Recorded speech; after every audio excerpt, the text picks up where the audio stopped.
আমার বাসর রাত আমার শাশুড়ির সাথে আমার ঘুমাতে হয়, মানে বিয়ের প্রথম রাত। আমাদের ছিল প্রেমের বিয়ে। আমাকে যখন বিয়ের পর বাসায় নিয়ে আসলো, আমাদের বিয়ের রাতে আমার শাশুড়ি অনেক হাউমাউ করে চেঁচিয়ে কান্না শুরু করলো। আমার স্বামী তখন রুমে এসে পাঞ্জাবিটা খুলতেছিল। সে পাঞ্জাবিটা খুলেই তার মার রুমে চলে যায়। আমিও বিছানা ছেড়ে তার সাথে চলে যাই। সে গিয়ে বলল, কি হয়েছে মা? সেখানে গিয়ে দেখি আমার বড় যাও উপস্থিত ছিল। আমার বড় যা আমাকে কাছে টেনে গিয়ে বলল, কিছুই হয়নি বোন, তোমার শাশুড়ি আজকে থেকে মনে করতেছে তার ছেলে এখন পর হয়ে গেছে, তার বিয়ে হয়ে গেছে, সে আলাদা খাবে, এই জন্য সে কান্না করতেছে। ঠিক আমার বিয়ের সময় এরকমটা করেছিল। আমার শাশুড়ি তখন অনেক কান্না করতেছিল। তখন তার ছেলেকে বলতেছিল, ওরে বাবু, তুই আর আমার নাই রে, তুই এখন তার বোর হয়ে গেলি, আমার সাথে আর কে ঘুমাবে?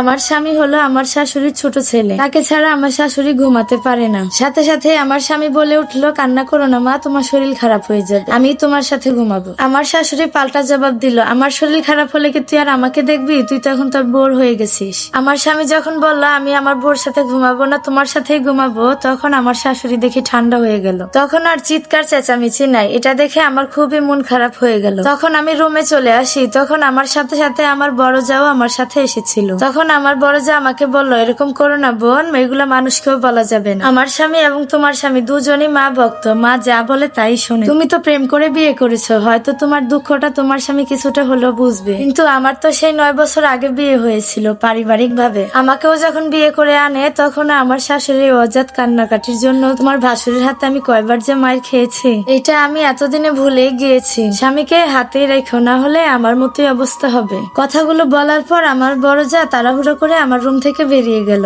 এতক্ষণ আমার বড় যা এতগুলা কথা বলেছে, সেগুলো আমি সবই বুঝতে পেরেছি।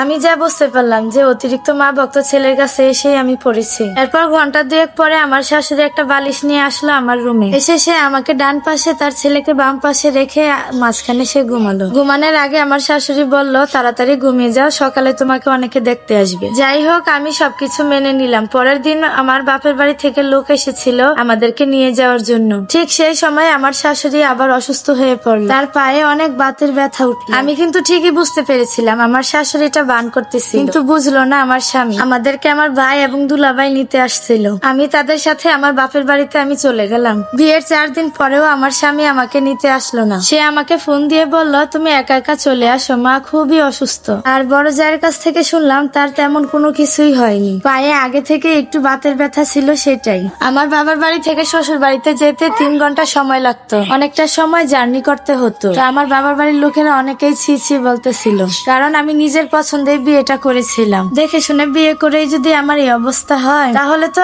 আর কোনো কথাই নেই। তারপর শ্বশুর বাড়িতে আসার পর আমার মনটা অনেকটাই খারাপ হয়ে যায়। এরপর আমার স্বামী যখন আমার রুমে আসে, আমি তার সাথে অনেক রাগারাগি করি এবং বলি, তুমি তো চাইলেই আমাকে আনতে পারতে, তুমি কেন গেলে না আমাকে আনতে? তখনই আমার স্বামী আমার গালে ঠাস করে একটা চর বসিয়ে দেয়। সে আমাকে বলে, আমার মা অসুস্থ, তোর সাথে কি আমি পীড়িত করতে যাব? তার এরকম আচরণ দেখে আমি পুরাই হতবাক হয়ে গিয়েছি। এক হলো আমি বাড়ির নতুন বউ, তাছাড়া সে হলো আমার ভালোবাসার মানুষ, তার থেকে এরকম আচরণ আমি আশাই করিনি। তখন আমার যে কি খারাপ লেগেছিল। তো এইভাবে আমাদের কেটে যায় বিয়ের 1 বছর। আমার স্বামী প্রায় সময় তার মায়ের রুমে গিয়ে ঘুমাতো, তার মাকে বেশি সময় দিত। এত বড় ছেলের সাথে যে মায়ের ঘুমাতে হয় না, সেটা আমার শাশুড়ি বুঝতেই চায় না। আমার অনেক দিনের শখ, আমি সমুদ্র দেখতে যাব কক্সবাজারে। হঠাৎ একদিন বলেই দিলাম, চলো আমরা দুজন মিলে কক্সবাজার থেকে ঘুরে আসি। সে বলল, ঠিক আছে চলো, আম্মুরও অনেক শখ ছিল, আম্মুকেও নিয়ে যাব কক্সবাজার সমুদ্র দেখতে। আমি তাকে বুঝিয়ে বললাম, চলো আমি আর তুমি 2 দিন গিয়ে ঘুরে আসি, এরপরে আবার ফ্যামিলির সবাইকে নিয়ে আবার ঘুরতে যাবো। তাছাড়া এটাও বলেছি, তুমি আমি তো একসাথে কখনো সময় কাটাতে পারিনি, কোথাও ঘুরতেও যেতে পারি, এবার তুমি আমি একসাথে একটু সময় কাটাবো। তখন আমার স্বামী বলে উঠলো, আম্মুর অনেক ইচ্ছা ছিল সমুদ্র দেখার, এখন যদি আমরা যাই, তাকে যদি না নিয়ে যাই, সে অনেক কষ্ট পাবে। এই কথা বলার পর আমাদের আর যাওয়াই হয়নি। এইভাবেই চলছে আমাদের সংসার জীবন। মাঝে মাঝে মন চায় এই সংসার ছেড়ে অনেক দূরে কোথাও চলে যাই, যেখান থেকে আর ফিরে আসা যাবে না। স্বামীর ভরসায় আমি সবকিছু ছেড়ে আসলাম, একটু সুখের আশায়, শান্তির আশা। আমি কখনই বলিনি তার মাকে সে ভালোবাসতে পারবে না, তাকে সম্মান দেওয়া যাবে না। মায়ের ভালোবাসা মায়ের কাছে, স্ত্রীর ভালোবাসা স্ত্রীর কাছে। কিন্তু সে কথাটা মানতে নারাজ। তার মায়ের কথা সত্যতা যাচাই না করে সে প্রায় সময় আমার গায়ে হাত তোলে, এবং কি আমাদের মধ্যে এ নিয়ে অনেক ভুল বুঝাবুঝিও হয়। জানি না আর কতদিন এইভাবে থাকতে পারি। এই গল্পের সাথে আমার কোনো মিল নেই, একটা আপুর জীবনের গল্প। আপনাদের জীবনের গল্প আমার সাথে শেয়ার করতে পারেন। সবাই ভালো থাকবেন, আল্লাহ হাফেজ।